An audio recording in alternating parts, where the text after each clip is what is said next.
Global news network को subscribe करें और घंटी का बटन दबाएं ताकि हमारी वीडियो आप तक पहुंचे सबसे पहले।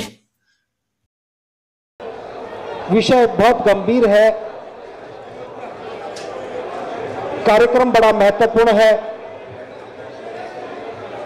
बहुत संक्षिप्त में मैं कुछ बातें आपसे करना चाहूंगा। अगर कोई इस घटना को देखे, थोड़ा शांत हो जाए तो मैं अपनी बात ठीक से रख लूं। भाई सभी पंडाल में खड़े लोगों से निवेदन है, सिर्फ 3 मिनट बोलूंगा, आप शांत हो जाएं। अगर कोई व्यक्ति इस घटना को देखे, हम जानते हैं कि इस देश का मीडिया देखता नहीं है, उसे हम नजर नहीं आते, फिर भी कोई सुने और कोई देखे तो इस बात को समझने की कोशिश करे, इन 13 नौजवानों को शहादत क्यों देनी पड़ी? क्या ये लड़ने के लिए गए थे? क्या इनके पास हथियार थे? क्या ये उपद्रवी थे? क्या ये सरकारी संपत्ति को क्षति पहुंचा रहे थे? कितना बड़ा जुल्म होता है जब देश की सरकार अपने ही नागरिकों को अपनी गोली का शिकार बनाती है, जब देश की सरकार अपने ही नागरिकों पर जुल्म करने वालों के साथ खड़ी हो जाती है। अगर सरकार निष्पक्ष होती, पुलिस प्रशासन निष्पक्ष होता, तो हमें अपने 13 नौजवानों को खोना नहीं पड़ता। लेकिन मैं बता देना चाहता हूं, जो समाज शहादत को सम्मान देना सीख जाता है, जो समाज सामाजिक हित के लिए दी गई शहादत का सम्मान करना सीख जाता है, केवल उसी समाज को जिंदा रहने का हक होता है, उसी समाज को जिंदा होने का हक होता है। आज मुझे खुशी है इस बात की कि पूरे देश में आंदोलन चला, और पूरे देश में जो आंदोलन चला, जिन्होंने गिरफ्तारियां दी, जिन पर केस लगे, जिनकी शहादत हुई, इस देश के कुछ बुद्धिजीवियों ने मिलकर के देश की राजधानी में उनको सम्मान देने का जो काम किया, मैं साधुवाद देता हूं। आज के इस बहुजन सम्मान महासभा में उनके लिए बहुत बहुत साधुवाद। सोचिए, हम क्या मांग रहे थे? परम पूज्य बाबा साहब डॉक्टर अंबेडकर के द्वारा लिखित भारत का संविधान इस देश के प्रत्येक नागरिक को सुरक्षा प्रदान करता है, सम्मान से जीने का हक देता है। लेकिन यह व्यवस्था इस देश के कुछ जातिवादी लोगों को अच्छी नहीं लगती। यहां तो व्यवस्थाओं का टकराव है। एक वे लोग जो भारत के संविधान का सम्मान करते हैं, और एक वे लोग हैं जो भारत के संविधान का सम्मान नहीं करते हैं। जब कोई व्यक्ति किसी पर जुल्म करता है, उसको सजा मिलनी चाहिए। भारत का संविधान भी यह बात कहता है, और दुनिया के सारे देशों के संविधान भी यही बात कहते हैं, जब भी कोई जुल्म करे तो जुल्मी को सजा मिलनी चाहिए, और जिस पर जुल्म हुआ है उसको न्याय मिलना चाहिए। भारत के संविधान में इस बात का प्रावधान था। अगर इस देश के शोषित पीड़ित पर कोई जुल्म करता है तो उसके खिलाफ कानून मुस्तैदी से काम करेगा। लेकिन देश की न्यायपालिका को यह बात समझ में नहीं आई। देश की न्यायपालिका भी कई बार जातिवादी बात करती है, और कहा कि यह कानून हटना चाहिए, और कानून हटा तो हमें लगा कि भारत का संविधान जो हमें सुरक्षा की गारंटी देता है, आज उस गारंटी को खत्म कर दिया गया है, और समाज आंदोलित उठा। हमारी एक ही मांग थी कि हमें इस देश में सम्मान से रहने का हक मिलना चाहिए। हमारी एक ही मांग थी कि भारत का संविधान जो हमें सुरक्षा की गारंटी देता है, वो हमें मिलनी चाहिए, और प्रत्येक देश के नागरिक को अधिकार है वो अपनी सुरक्षा की गारंटी की बात करें। लेकिन इस देश का सारा मीडिया जालिमों के पक्ष में खड़ा हो गया, जुल्म करने वालों के साथ खड़ा हो गया। इस देश का तमाम बुद्धिजीवी वर्ग जुल्मियों के साथ खड़ा हो गया। बात यह नहीं थी कि किस जाति का व्यक्ति किस जाति के व्यक्ति पर जुल्म करता है, बात सिर्फ इतनी थी, एक व्यक्ति दूसरी व्यक्ति पर जुल्म करता है। ये जातिवादी मानसिकता का जो जुल्म है, हमने इसको बहुत सहा है। एक सहारा था भारत का कानून, लेकिन सहारे को छीन लिया तो लोग आंदोलित हो गए, और लोग आंदोलित हो गए तो सड़कों पर उतरे। हमारा प्रदर्शन शांति प्रिय था, हमारे प्रदर्शन में एक आवाज थी, सुरक्षा की गारंटी की आवाज, इस देश के बहुजन के जाग जाने की आवाज। लेकिन कुछ लोगों को यह पसंद नहीं आया और हम पर फिर जुल्म किया और 13 साथी शहीद हो गए। इस देश की पुलिस ने निहत्थे लोगों पर डकैती की धाराएं लगाई। जो लोग खाली हाथ पेंसिल का झंडा लेकर के सड़कों पर प्रदर्शन कर रहे थे, उनके खिलाफ डकैती के मुकदमे दर्ज किए गए, उनके खिलाफ आगजनी के मुकदमे दर्ज किए गए, और देश का बुद्धिजीवी चुप रहा। मैं उन बुद्धिजीवियों की बात नहीं कर रहा हूं जो आपके पक्ष में नहीं खड़े, मैं उन बुद्धिजीवियों की बात कर रहा हूं जिनके पक्ष में लोग सड़कों पर उतरे, आपके पक्ष में लोग उतरे, लेकिन बुद्धिजीवी घर से बाहर नहीं निकले, टेलीविजन पर देखते रहे होंगे। जब तक कोई व्यक्ति जिस समाज का बुद्धिजीवी वर्ग अपनी आवाज नहीं उठा सकता, उसकी कोई बात नहीं सुनता। मैं साधुवाद देता हूं नौजवानों को जो सड़क पर उतरे, आवाज को बुलंद किया, भले ही शहादत देनी पड़ी, भले मुकदमे दर्ज होने पड़े, लेकिन देश को बता दिया बाबा साहब के संविधान की वजह से, बाबा साहब की कुर्बानी की वजह से आज हम अपने अधिकारों के लिए लड़ सकते हैं।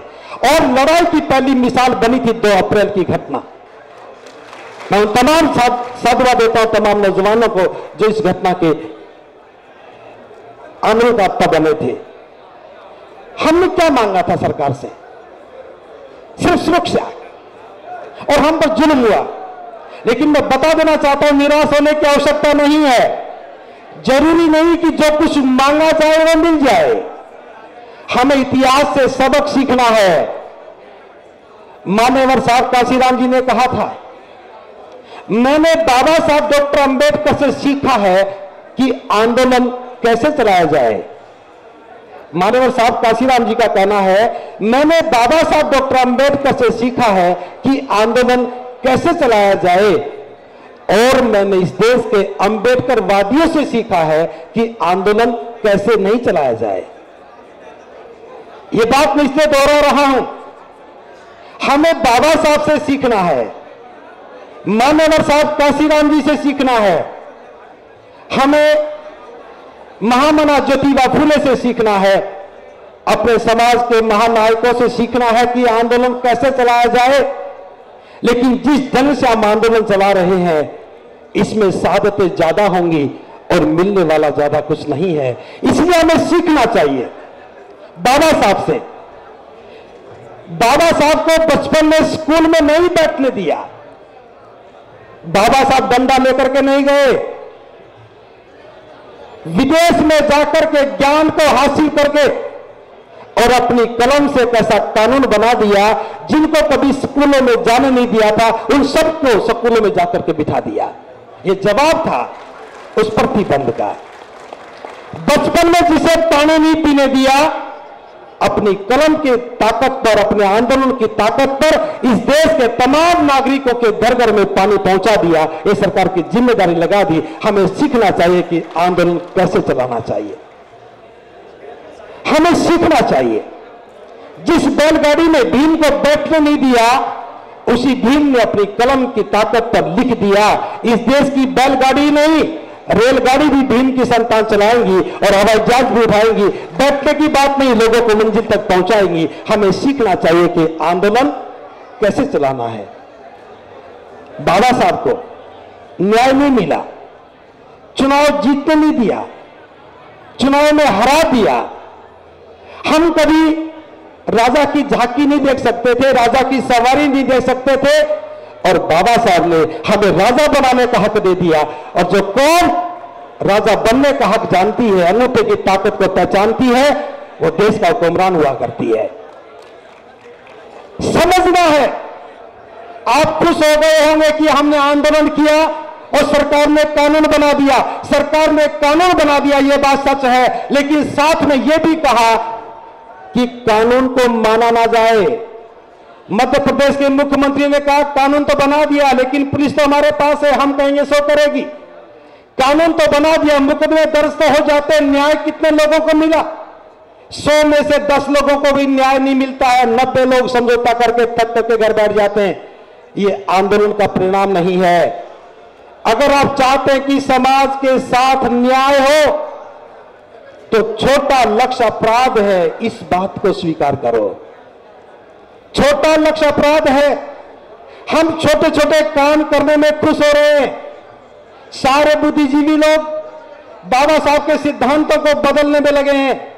मैं याद दिला रहा हूं, जो ही सिद्धांत बदल जाता है, परिणाम गलत हो जाते हैं।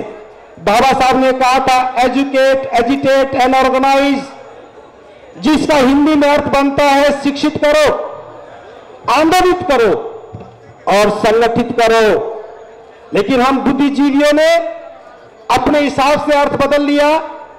एजुकेट को कहा शिक्षित बनो, एजिटेट को कहा संगठित रहो और ऑर्गेनाइज को कहा कि संघर्ष करो। इतना सा बदलाव, कितना बड़ा अनर्थ हो गया।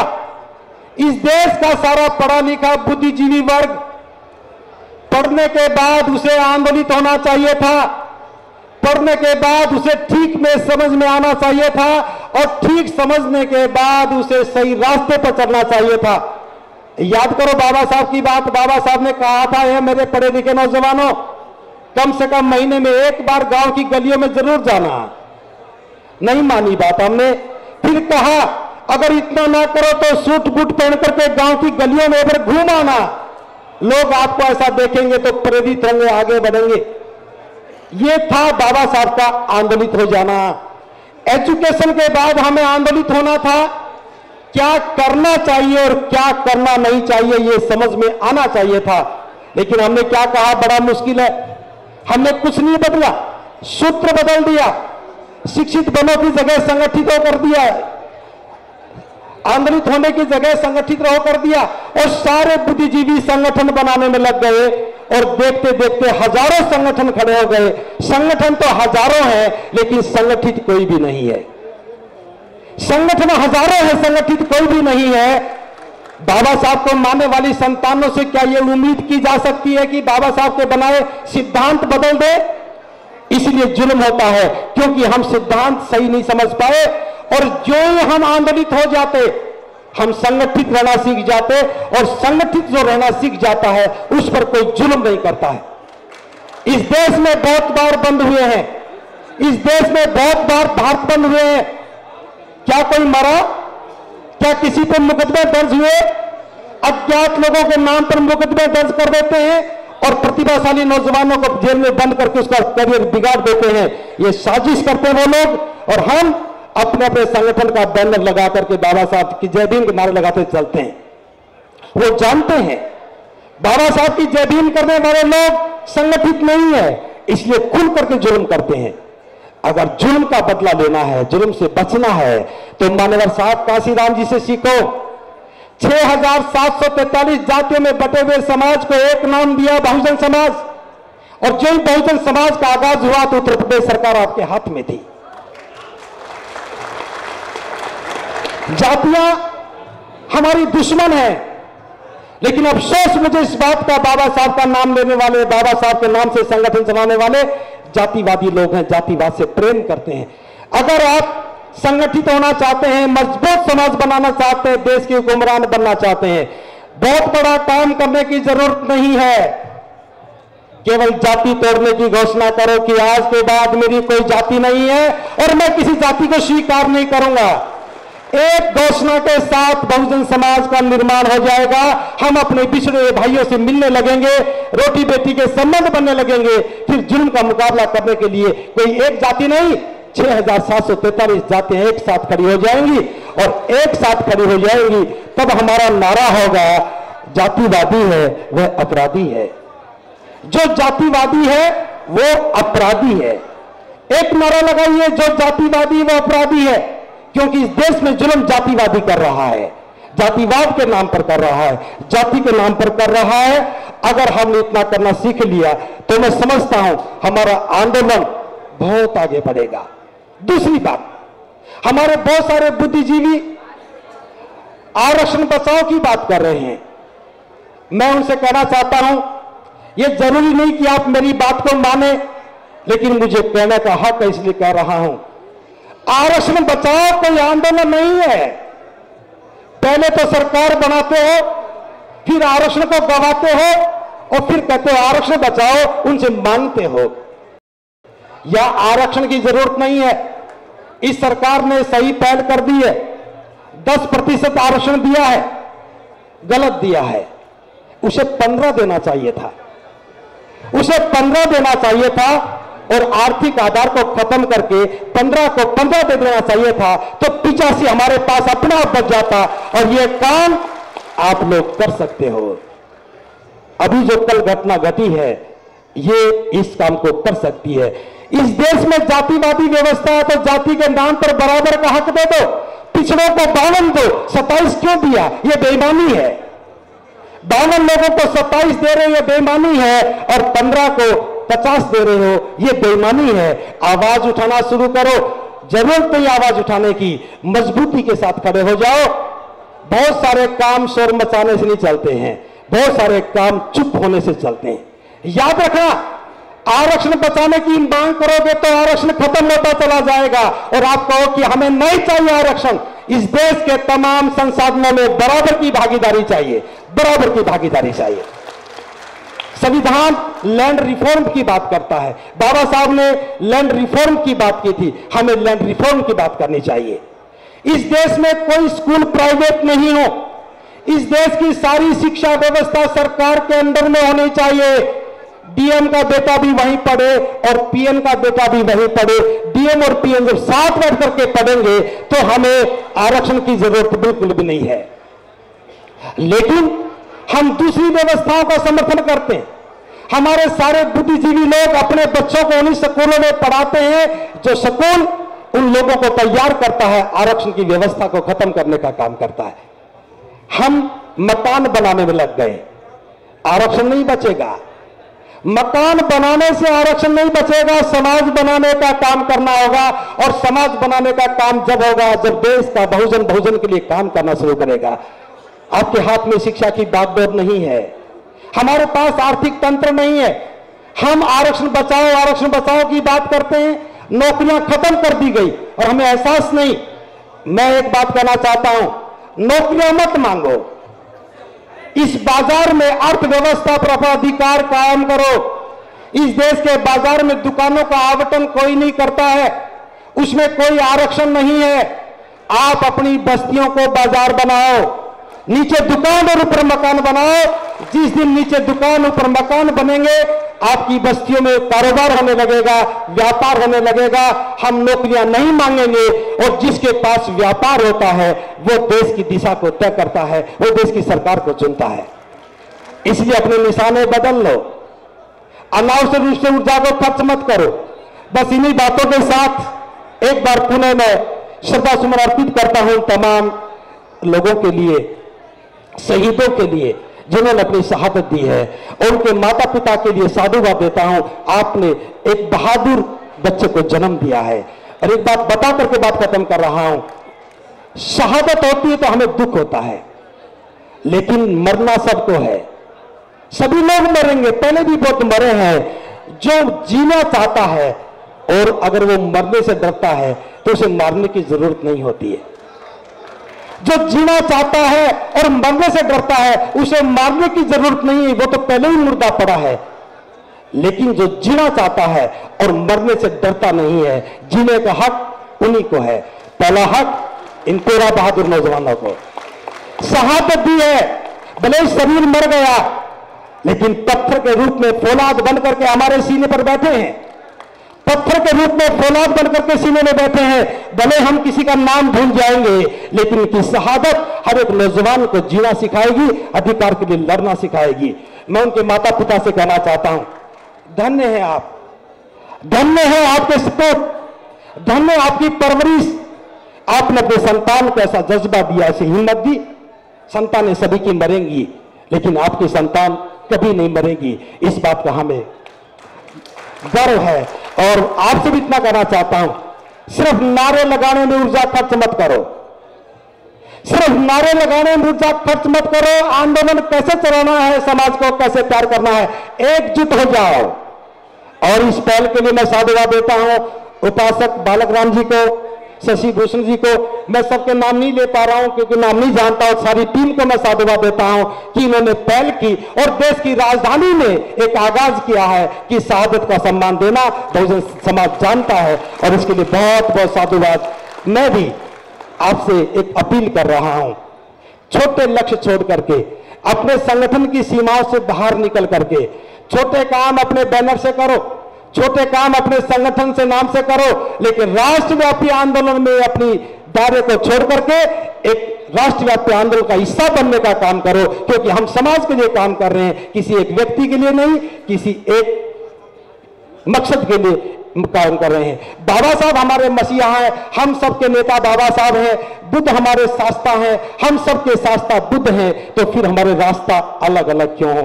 जब एक शास्ता है, एक हमारा नेता, एक मसीहा है, तो हमारे रास्ते भी एक होने चाहिए। चाहे आप कार में बैठे हो, चाहे बस में बैठे हो, चाहे रेलगाड़ी में बैठे हो, मंजिल तो दिल्ली ही होनी चाहिए। इन्हीं शब्दों के साथ आप सबको बहुत बहुत साधुवाद।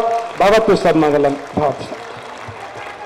ग्लोबल न्यूज नेटवर्क को सब्सक्राइब करें और घंटी का बटन दबाएं ताकि हमारी वीडियो आप तक पहुंचे सबसे पहले।